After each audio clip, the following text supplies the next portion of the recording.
últimos años, en 2016 y 2017, un sector del macrismo, del Poder Judicial y de algunos sectores periodísticos, impulsaron una campaña que violentó todas las normas básicas de la Constitución. Así es muy difícil hablar de república, instituciones, valores democráticos, y esto hay que causarlo. Por eso estamos en comunicación con Fernando El Chino Navarro. ¿Qué tal, Fernando? Ezequiel Orlando y todo el equipo de Salvemos Kamchatka. Les saludo. ¿Cómo le va?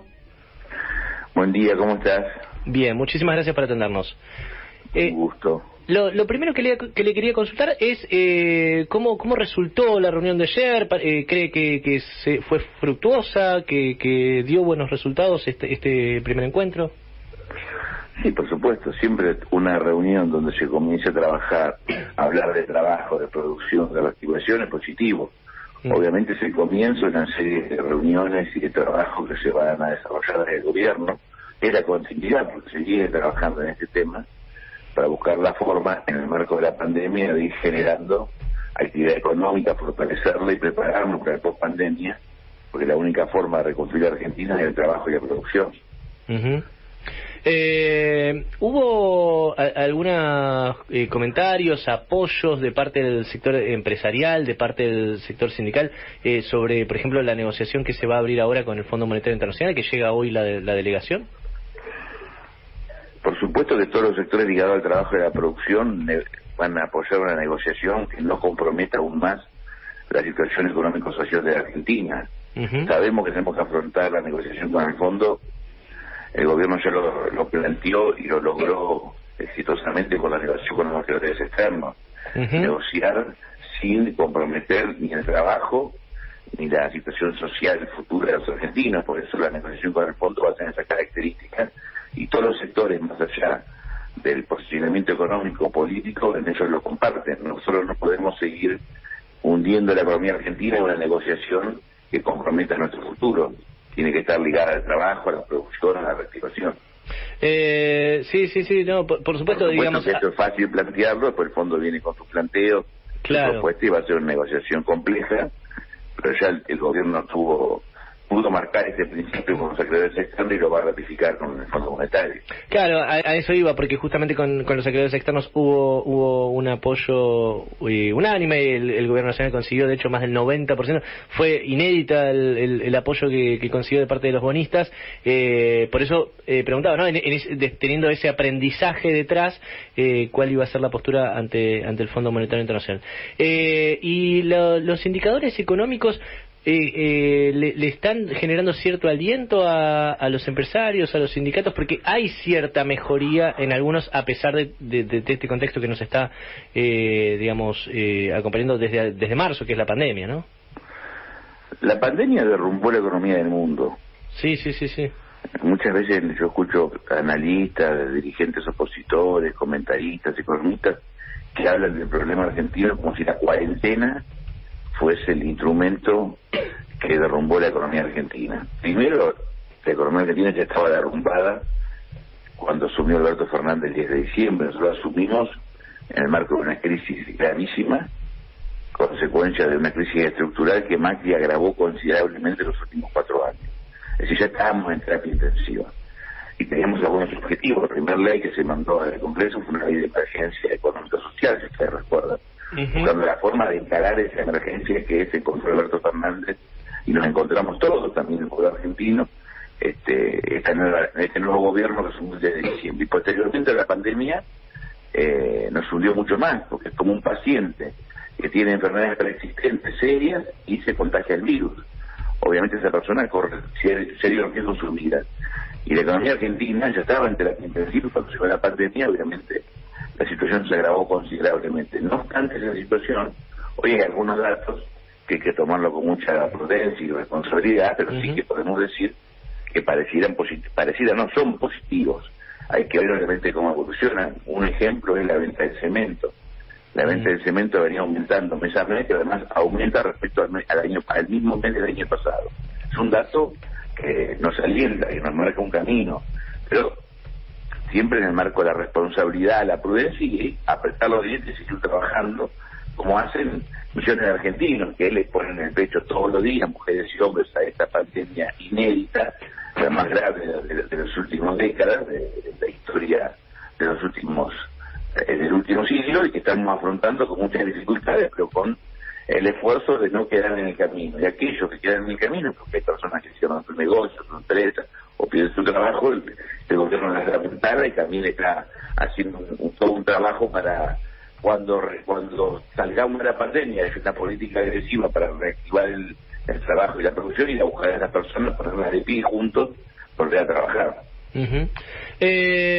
Navarro, la semana pasada el abogado Gregorio Dalbón, aquí en este programa, había vaticinado que podía llegar a suceder, porque hoy se reúne la Corte Suprema de Justicia, podía llegar a suceder que los 4 supremos adicionales a Rosenkrantz hayan avalado tratar los traslados de estos 3 magistrados, pero ahora puede que voten el no, digamos, en contra, más allá de que hayan avalado el debate. ¿Usted piensa que esto es posible que suceda? A mí me gusta opinar de temas que no conozco en profundidad. La situación de la Corte y la Justicia está en la mira política hace mucho tiempo. Creo que tenemos que esperar el fallo y luego analizarlo. Es posible, sí. Es posible porque además el traslado de jueces sin cumplir los requisitos que establece el marco legal y la Constitución violenta las normas legales. Eso es una situación obvia. Hay alguna situación que eso está previsto cuando son jueces de la misma instancia, y eso no requiere una autorización del Senado porque ya fue aprobado esa tarea en determinada instancia, en determinada tipo de... Pero en este caso no, porque pasó de ser tribunal de primera instancia a integrar una cámara, por ejemplo, uno de los jueces en cuestión. Pero bueno, espero que la Corte falle con responsabilidad, y hay todo un debate y una serie de cuestiones que no sé si nos hacen bien que estemos en esta discusión cuando la Argentina tiene esto. No digo que no haya que discutir el tema de la justicia, pero sería bueno que la misma energía también la pongamos para discutir otras cuestiones y resolverlas que tienen que ver con la vida de millones de argentinos que están hoy a veces mirando extrañados un debate de personas que ni saben quiénes son, ¿no? Hablamos de jueces que sabemos si es el mediocampo de un equipo de fútbol europeo que juega contra el Barcelona o quiénes son, pero la justicia es clave, hay que buscar la forma de ordenarla. Me parece que tampoco la vamos a lograr ordenar peleándonos como nos peleamos a los gritos, acusándonos unos a otros. Ese no es el camino adecuado. Ahora hay que buscar que esto se encauce normalmente, naturalmente, entender cuál es el error de la justicia y buscar la forma de que tengamos gradualmente una mejor justicia, empezando por tratar la propuesta que mandó el Poder Ejecutivo para reformular el fuero federal y posteriormente ir a una reforma mucho más integral con la justicia que tiene que ver con el día a día de cualquiera de los oyentes, que tiene un juicio laboral, un juicio civil, un juicio penal, que generalmente duerme en el sueño de los justos y cuando la justicia tarda la justicia. Así que hay muchas cosas por resolver en la Argentina. Ahora espero que la Corte resuelva razonablemente bien. Bueno, hay muchísima, ahí que usted planteaba el tema, se lo tomo, hay muchísima demora en los juicios laborales. Eso que Macri solía, ¿no? Incluso insultar diciendo que había una mafia de juicios laborales, pero la realidad es que los trabajadores que sufren algún tipo de abuso por parte del empresariado tienen que esperar muchísimos años para que haya un fallo definitivo en su causa. Eso es la idea de modificarlo, ¿no? Sí, o una sucesión. Claro, bueno, cosas tan sencillas. O una persona común que tiene un familiar encuadrado en un delito penal, sea como procesado o como víctima de ese delito, que va a un tribunal, y tratar de que esa causa avance es una hazaña. Por eso a veces tenemos una mirada más en determinados temas federales, que está bien, que yo comparto la idea de reformularlo, porque hace a la institucionalidad y a la convivencia política razonable entre los distintos poderes. En los últimos años de 2016-2017, un sector del macrismo, del Poder Judicial y de algunos sectores periodísticos impulsaron una campaña que violentó todas las normas básicas de la Constitución. Así es muy difícil hablar de república, instituciones, valores democráticos, y esto hay que causarlo.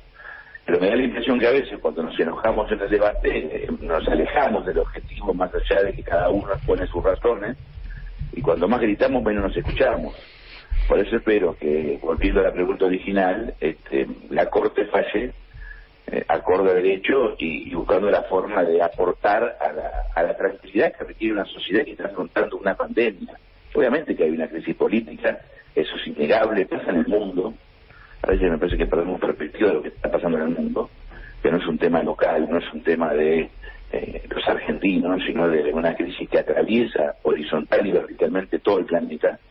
Por eso tampoco nos habilita a que sigamos el tenor de la crisis. Podemos buscar la forma de causarla, podemos buscar la forma de tener un accionar a veces más sensato, y creo que a veces nos lleva la bronca, el enojo, y eso no nos ayuda. Por supuesto, insisto, el tema de la justicia es un tema estratégico. Un país no puede funcionar sin una justicia razonablemente que sea razonable y que se atenga a lo que establece nada más la Constitución. Uno lo que pretende es que actúe en el marco de la Constitución y de las leyes. No estamos pidiendo otra cosa que eso, pero esto que es tan obvio, que es tan evidente, a veces parece difícil en esta Argentina tan compleja.